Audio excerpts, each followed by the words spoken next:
खबर दोपहर देख रहे हैं आप और न्यूज रूम से मैं हूं आप सबके साथ अनूप और मैं हूं आपके साथ अली मतार। और बुलेटिन की शुरुआत इस वक्त एक बड़ी खबर से करते हैं और बड़ी खबर कोरोना को लेकर है। कोरोना को लेकर लगातार देश और दुनिया में हालात बिगड़ते जा रहे हैं और इसका असर बिहार में भी देखने को मिल रहा है। अगर बिहार की बात करें तो इस वक्त पटना से खबर यह है कि आज बिहार में अब तक 5 लोगों की मौत हो चुकी है। पीएमसीएच में सुबह से अब तक 4 मरीजों की मौत हो चुकी है। छपरा के सदर अस्पताल में 1 मरीज की मौत हो गई है। इलाज के दौरान सभी मरीजों की मौत हुई है। तो 5 मरीजों की मौत कोरोना से। पीएमसीएच में सुबह से अब तक 4 मरीजों की मौत हो चुकी है। तो हालात किस कदर बिगड़ते जा रहे हैं यह आप अंदाजा लगा सकते हैं। छपरा के सदर अस्पताल में भी 1 मरीज की इलाज के दौरान मौत हुई है।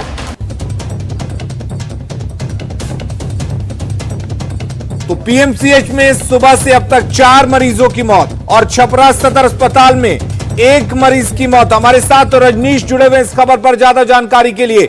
रजनीश, सुबह से अब तक सिर्फ पीएमसीएच में 4 मरीजों की मौत हुई है। क्या माना जाए इस बार कोरोना का जो प्रकोप है, कोरोना का प्रहार जो है वो पहली बार से ज्यादा तेज दिख रहा है? अलीम, हालात लगातार भयावह होती जा रही है और बता दें मौत का जो रेशियो है उसमें तेजी से वृद्धि हो रही है। पिछले 72 घंटे की बात करेंगे अगर तकरीबन 15 से ज्यादा जो मरीज हैं उनकी मौत हो चुकी है। और अभी जिस तरह से खबर आ रही है पीएमसीएच में, तो पीएमसीएच में भी 4 मरीज की मौत हुई है। एनएमसीएच से भी अभी पुष्टि नहीं हो पाई है लेकिन खबर आ रही है वहां भी 3 मरीज की मौत की खबर आ रही है। पटना एम्स में भी 2 मरीज की मौत की खबर आ रही है। तो कुल मिलाकर देखा जाए तो आज काफी ज्यादा मौत की खबर मिल रही है और जो नया स्ट्रेन है ये अब लोगों को अपनी जद में ले रहा है। और अभी भी कहीं ना कहीं जो लापरवाही है वो लोग नहीं छोड़ रहे हैं। चाहे सार्वजनिक स्थल की बात करेंगे वहां भी लोग अभी मास्क और सोशल डिस्टेंसिंग का पालन करते हुए नजर नहीं आ रहे हैं। कल स्वास्थ्य विभाग के प्रधान सचिव ने पूरे मामले की मॉनिटरिंग की और बेड बढ़ाने की का निर्देश दिया है। क्योंकि बेड का अभाव हो गया है। पीएमसीएच, एनएमसीएच समेत तमाम जो अस्पताल हैं वहां पर बेड फुल होते जा रहे हैं। अस्पताल लगातार बेड की संख्या बढ़ाता जा रहा है लेकिन मरीजों के अनुपात में बेड कम होता जा रहा है। तो निश्चित रूप से अभी लोगों को सतर्क होना पड़ेगा क्योंकि हालात लगातार बिगड़ती जा रही है। जी रजनीश, अगर बात करें अस्पताल में व्यवस्थाओं की, ये जो पटना मेडिकल कॉलेज हॉस्पिटल में 4 मरीजों की मौत हुई है तो इलाज के दौरान इनकी मौत हुई है। तो क्या माना जाए पटना के अस्पताल इलाज के लिए पूरी तरह से तैयार हैं या कहीं ना कहीं इलाज में दिक्कतें आ रही हैं जो लगातार डेथ रेट जो है वो बढ़ता जा रहा है? देखिए, काफी जरूरत की चीजें हैं वो जो पूर्ति करने की बात है, लगातार व्यवस्था की जा रही है। एक जानकारी हम मरीजों को दे दें और आम लोग जो न्यूज 18 अभी देख पा रहे हैं कि एसिम्प्टोमेटिक जिनमें लक्षण पाया जाता है, जिनमें फीवर नहीं है, कोई लक्षण नहीं है, वैसे मरीज को अब अस्पताल एडमिट करने से साफ तौर से मना कर रहा है क्योंकि वैसे मरीजों से बेड की क्षमता लगातार बढ़ रही थी जी। तो ऐसे में अब एसिम्प्टोमेटिक मरीजों को छोड़कर जिनमें लक्षण है, बुखार है, सांस लेने में परेशानी है, वैसे मरीजों को ही अस्पताल अब एडमिट लेने का फैसला लिया है क्योंकि लगातार जो बेड की क्षमता है वो कम होती जा रही है और मरीजों का आंकड़ा बढ़ते जा रहा है। तो ऐसे में रजनीश, ऐसे लोग कहां जाएंगे फिर? क्या घर पर रहेंगे? घर पर आइसोलेशन सेंटर बनाकर रहेंगे? घर पर रहेंगे आइसोलेट होकर? बिल्कुल, जिनमें एसिम्प्टोमेटिक है उन्हें साफ तौर से निर्देशित किया गया है कि वो घर पर होम आइसोलेट हो जाएं और जो होम आइसोलेशन में रहेंगे उन्हें प्रोटोकॉल का ख्याल रखना होगा। स्वास्थ्य विभाग लगातार मॉनिटरिंग करेगा। टेलीफोन लाइन खुले हुए हैं, जो कॉल सेंटर बनाए गए हैं जिला स्तर पर और राज्य स्तर पर, उन कॉल सेंटर में डॉक्टर नियुक्त किए गए हैं। और चलिए रजनीश, आप पर नजर बनाए रखिए, हालात पर हम लगातार आपसे जानकारी लेते रहेंगे। तो इस बार मरीजों की मौत ज्यादा हो रही है और तस्वीरों के जरिए भी हम आपको दिखा रहे हैं और ये ग्राफ के जरिए हम आपको दिखाने की कोशिश कर रहे हैं किस तरीके से कोरोना का ग्राफ बढ़ा है। 8 अप्रैल को 1911 मामले सामने आते हैं, 9 अप्रैल को 2174 मामले सामने आते हैं, वहीं 10 अप्रैल को नए मरीजों का आंकड़ा बढ़ जाता है और 3469 तक पहुंच जाता है। उसके बाद 11 अप्रैल को और तादाद बढ़ती हुई दिखती है, 3756 नए कोरोना संक्रमित मरीज सामने आते हैं। हालांकि 12 अप्रैल को यह आंकड़ा घटता है, 2999 तक पहुंचता है, लेकिन हालात अभी भयावह हैं। अगर सतर्कता बरती गई, अगर गाइडलाइंस का पालन किया गया, जो सरकार की तरफ से गाइडलाइंस बताए जा रहे हैं उसका पालन अगर आम लोग करते हैं तो ये ग्राफ लगातार कम होता जाएगा और इस तरीके से कहीं ना कहीं कोरोना की रफ्तार पर ब्रेक लग सकती है। और देखिए लगातार मॉनिटरिंग भी की जा रही है, मुआयना भी किया जा रहा है। बिहार के स्वास्थ्य मंत्री मंगल पांडे एनएमसीएच पहुंचे हैं और वहां उन्होंने जायजा लिया है तमाम चीजों का, क्या व्यवस्था है क्या नहीं है, तमाम चीजों का जायजा लिया है। तस्वीरें दिखा रहे हैं मंगल पांडे, देखिए पटना सिटी में कोरोना की तैयारियों की समीक्षा कर रहे हैं, जायजा ले रहे हैं। प्रबंधन को आवश्यक निर्देश भी उनकी तरफ से दिया गया है क्योंकि एनएमसीएच में वो इस वक्त पहुंचे हुए हैं। और तस्वीरें भी हम आपको दिखा रहे हैं, बढ़ते कोरोना संक्रमण के बीच मौत का आंकड़ा भी लगातार बिहार में बढ़ रहा है और बेकाबू रफ्तार पर लगाम लगाने की कोशिश बिहार सरकार के साथ साथ तमाम प्रशासनिक अधिकारी भी कर रहे हैं। और इसी क्रम में मंगल पांडे बिहार के स्वास्थ्य मंत्री एनएमसीएच पहुंचे हैं, यहां पर जायजा लिया है तैयारियों का और कई आवश्यक निर्देश भी दिए हैं। कोरोना की तैयारियों की समीक्षा भी की गई है।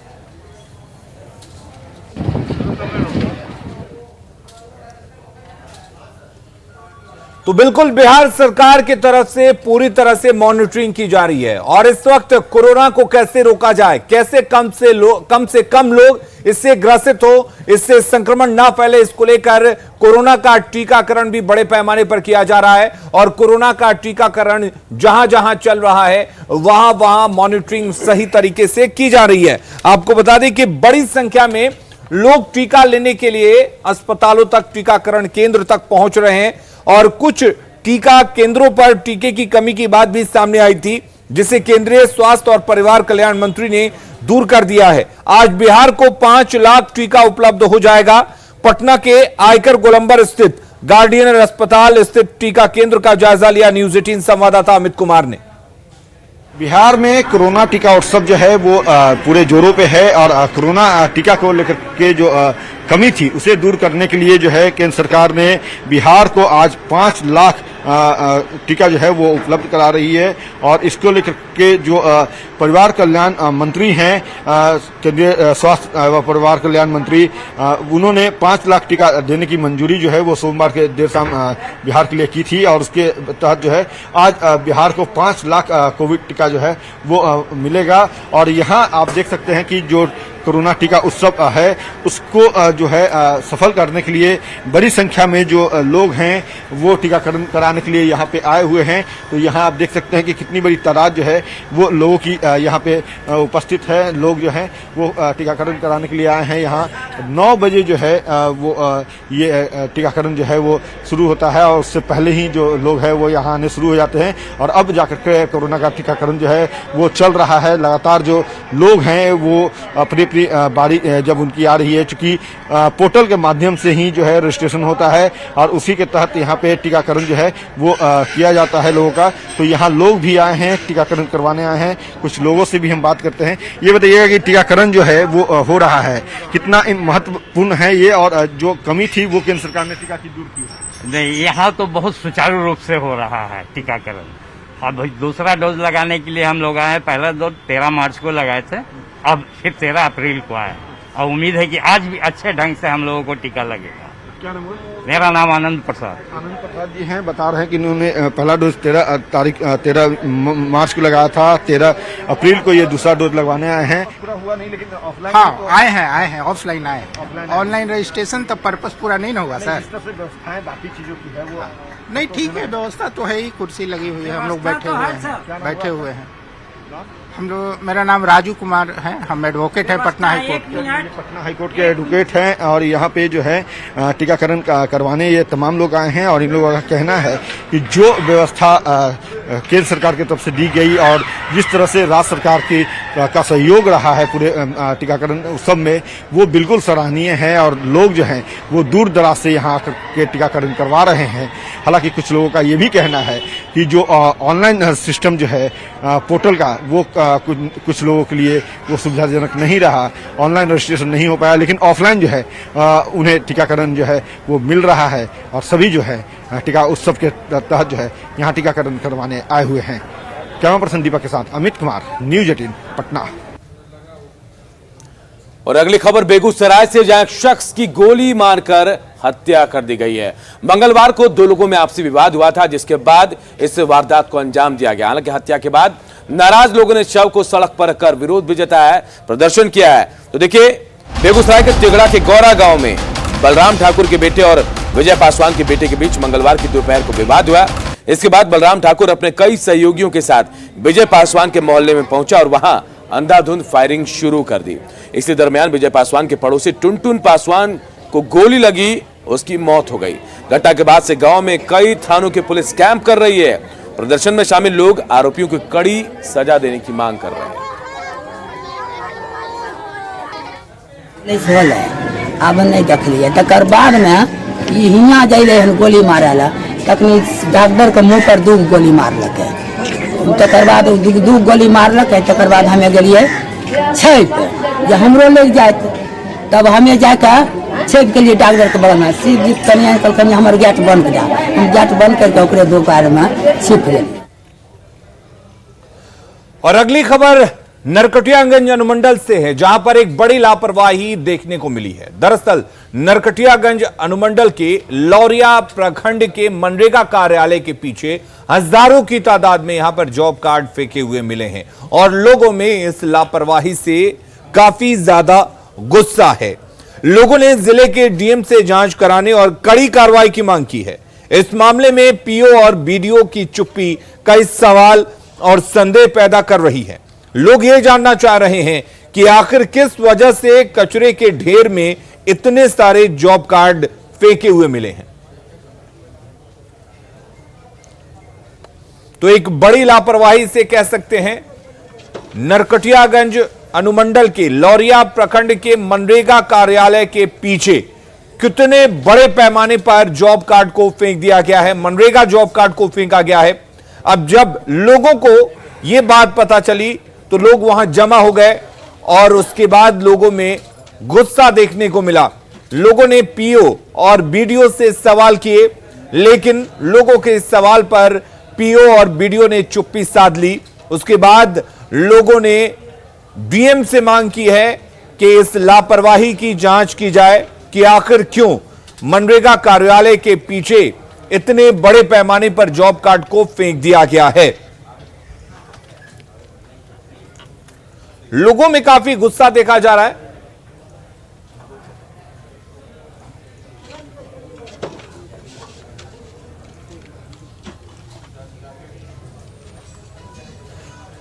और प्रफुल्ल हमारे साथ जुड़े में इस खबर पर ज्यादा जानकारी के साथ। प्रफुल्ल, आखिर क्यों फेंके गए हैं इतने बड़े पैमाने पर जॉब कार्ड, क्या है पूरा मामला?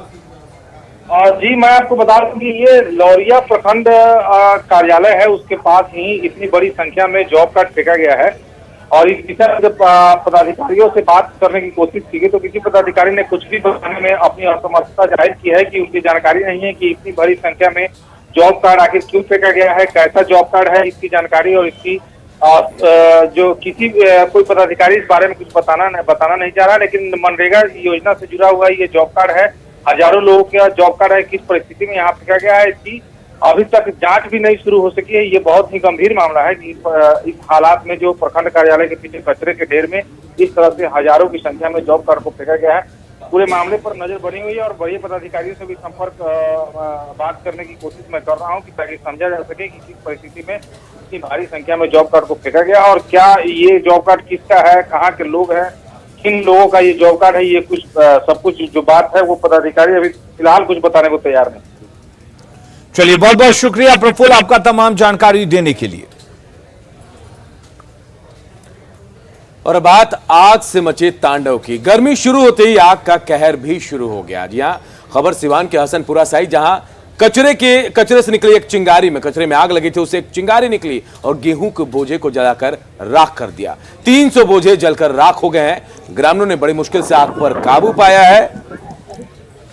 तस्वीरें हम आपको दिखा रहे हैं, आप देखिए सिवान के हसनपुरा की तस्वीरें, जहां कचरे से एक चिंगारी निकली और गेहूं के बोझे में आग लग गए। 300 बोझे इस आग में जलकर खाक हो गए हैं। हालांकि ग्रामीणों ने कड़ी मशक्कत के बाद इस आग पर काबू पाया।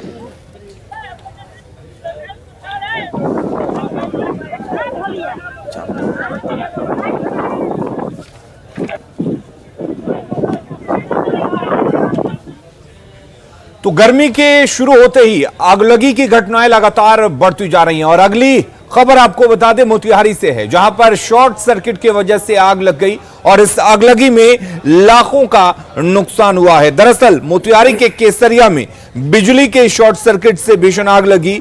पूर्वी सुंदरापुर पंचायत और हमीदपुर में अचानक आग लगने से कई घर देखते ही देखते जलकर राख हो गए। लाखों रुपए की संपत्ति का नुकसान हुआ। आग बुझाने के दौरान एक दंपति गंभीर रूप से आग में झुलस गए। तेज पछुआ हवा की वजह से आग बुझाने में काफी दिक्कत आ रही है। स्थानीय लोगों के सहयोग से अग्निशमन दस्ते ने कड़ी मशक्कत के बाद आग पर काबू पा लिया है। बताया जा रहा है कि घर के सभी सदस्य खेत में गेहूं की फसल काटने गए थे, जिसके कारण घर से कोई भी सामान बाहर नहीं निकाला जा सका और सब कुछ जलकर राख हो गया।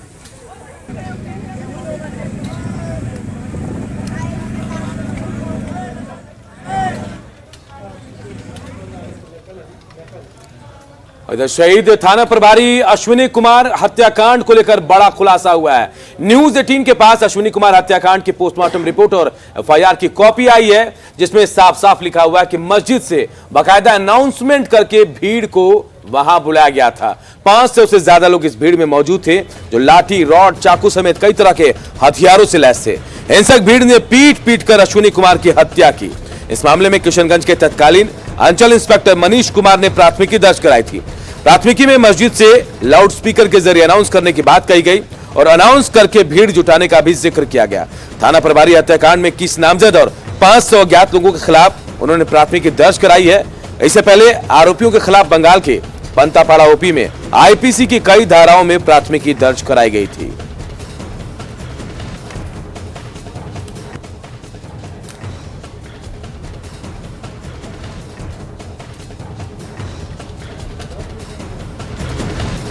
तो देखिए, हम आपको इसे चौथा कांड में जो नाम है वो भी बाकायदा ग्राफिक्स के जरिए बता रहे हैं कौन कौन से नाम थे और 21 नामजद ये लोग हैं। इसके अलावा 500 ऐसे लोग हैं जो अज्ञात है, जिन पर मामला दर्ज किया गया है। तो बड़ा खुलासा देखिए, न्यूज 18 के पास एफआईआर की कॉपी है और एफआईआर में साफ साफ लिखा हुआ है कि मस्जिद से बाकायदा लाउडस्पीकर से अनाउंसमेंट करके हिंसक भीड़ को बुलाया गया। 500 से ज्यादा लोग इस भीड़ में मौजूद थे, हथियारों से लैस, लाठी डंडों से लैस, और इन्होंने पीट पीट कर अश्विनी कुमार को मौत के घाट उतारा। और अगली खबर पटना से है, जहां एक नॉन बैंकिंग कंपनी का दफ्तर अखाड़े में तब्दील हो गया। दरअसल यहां पर दर्शक पहुंचे हुए थे रुपये के निकासी के लिए, लेकिन यहां पर रुपये निकासी नहीं हो सकी, जिसकी वजह से जो आम लोग थे उनमें गुस्सा भड़क उठा और उसके बाद कर्मचारियों से मारपीट शुरू हो गई।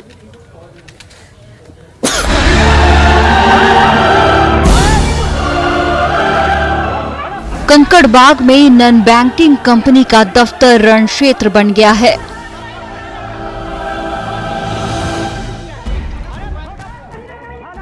गुस्से से आग बबूला ग्राहकों का कहर कंपनी के कर्मचारियों पर टूट पड़ा है।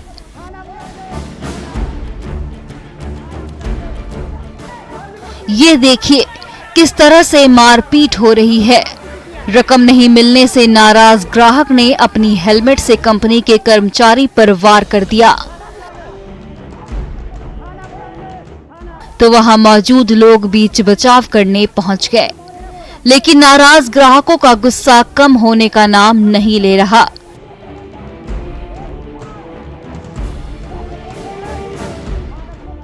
दरअसल मैच्योरिटी का समय पूरा होने पर ये ग्राहक अपनी रकम लेने के लिए नॉन बैंकिंग कंपनी के दफ्तर पहुंचे थे, लेकिन जब रकम देने में आनाकानी की जाने लगी तो गुस्से से लाल पीले हो चुके ग्राहकों का कहर कंपनी के कर्मचारियों पर टूट पड़ा।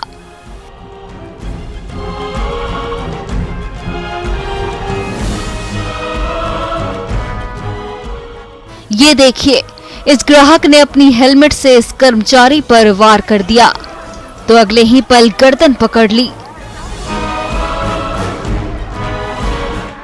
इस महिला ने बीच बचाव करने की कोशिश की, तो कुछ और लोग भी दोनों को छुड़ाने के लिए पहुंच गए। दफ्तर में एक साथ कई ग्राहक पहुंचे थे।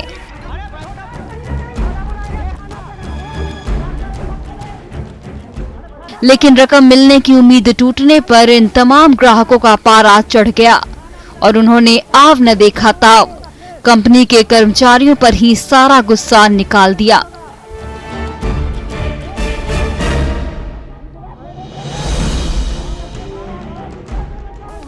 फिर तो मौके पर अफरा तफरी मच गई। कोई गुत्थम गुत्था हो रहा था तो कोई बीच बचाव की कोशिश कर रहा था। देखते ही देखते कंपनी का दफ्तर रण क्षेत्र में तब्दील होकर रह गया। दोनों तरफ से मारपीट होती रही।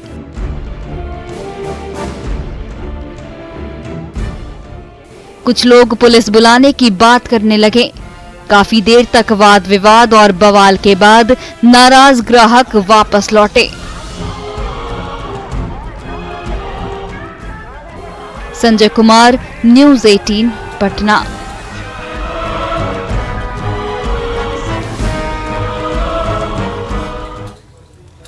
और देखिए, सहरसा में खनन विभाग पर गंभीर आरोप लगे हैं। सहरसा के भादा गांव में आरोप ये लगा है कि खनन विभाग जो है वो ईंट भट्ठा चालकों से मिलकर अवैध तरीके से ईंटों का वहां पर भट्ठा चलवा रहा है। हालांकि इसे तमाम अधिकारी जो है खारिज कर रहे हैं, लेकिन जिन्होंने लाइसेंस लिया है उनकी माने तो अधिकारियों के चलते सरकारी राजस्व को नुकसान पहुंच रहा है।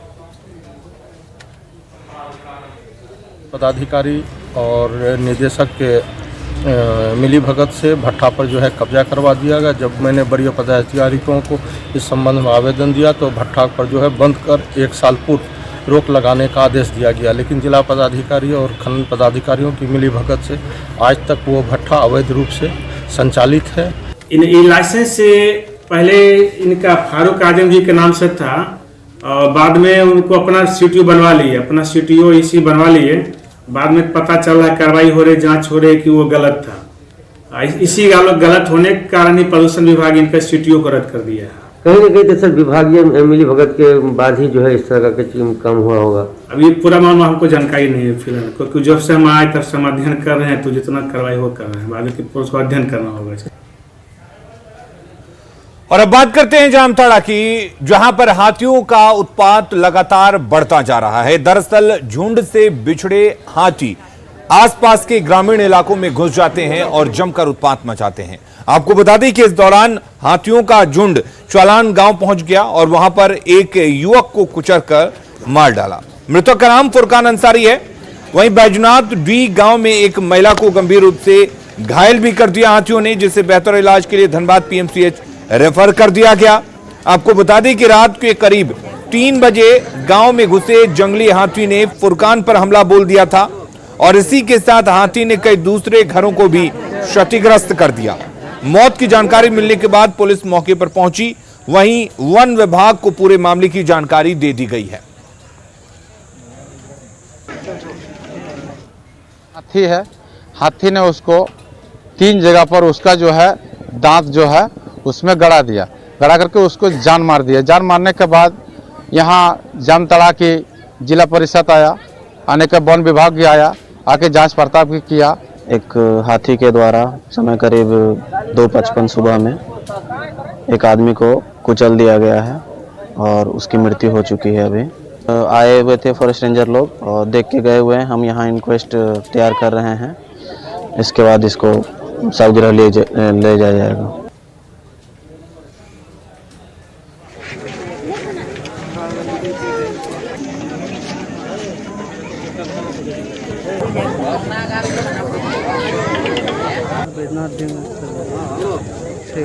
ठीक है। और अगली खबर चतरा से है, जहां पर एक किसान दूसरों के लिए मिसाल बन गए हैं। दरअसल वो खेती बाड़ी तो करते ही हैं, इसके साथ ही मुर्गी पालन और बकरी और गाय का पालन भी कर रहे हैं। फिलहाल वे 250 कड़कनाथ मुर्गा का पालन कर रहे हैं। वहीं मुर्गा, बकरी और गोपालन के जरिए उन्होंने 6 युवकों को रोजगार भी मुहैया कराई है। महेंद्र को यह प्रेरणा पूर्व भारतीय क्रिकेट कप्तान महेंद्र सिंह धोनी से मिली है।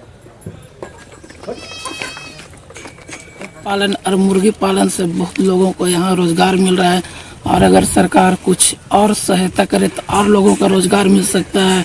और इससे ज़्यादा हम क्या कर सकते हैं? सरकार से उम्मीद है कि हम लोग का कुछ इसको आगे चलने के लिए, कदम उठाने के लिए अगर कुछ सरकार सहायता करती है तो हम लोग 15 से 20 लोगों को रोजगार दे सकते हैं। धोनी जी से हम पेपर भी देखे थे, उन्हीं से सीख किए और उन्हीं से हम सीख के पालने लगे। और 14 पीस हम रामगढ़ से लाए थे, रामगढ़ से ही चूजा तैयार करने के लिए अपने से हम तैयार किए। गाय का भी फार्म है, बकरी फार्म भी है, सारा चीज़ मेरे पास है। और इसके साथ है 5-6 आदमी काम भी करने वाले मेरे पास रहते हैं, मजदूर लोग लगे हुए हैं, कर रहे हैं। अभी सरकार थोड़ा सा सहायता कर दे तो और हम लोगों का रोजगार बढ़ा के और लोगों का रोजगार हम दे सकते हैं। खबरों का सिलसिला लगातार जारी है। अब बने रहिए न्यूज़ 18 बिहार झारखंड के साथ।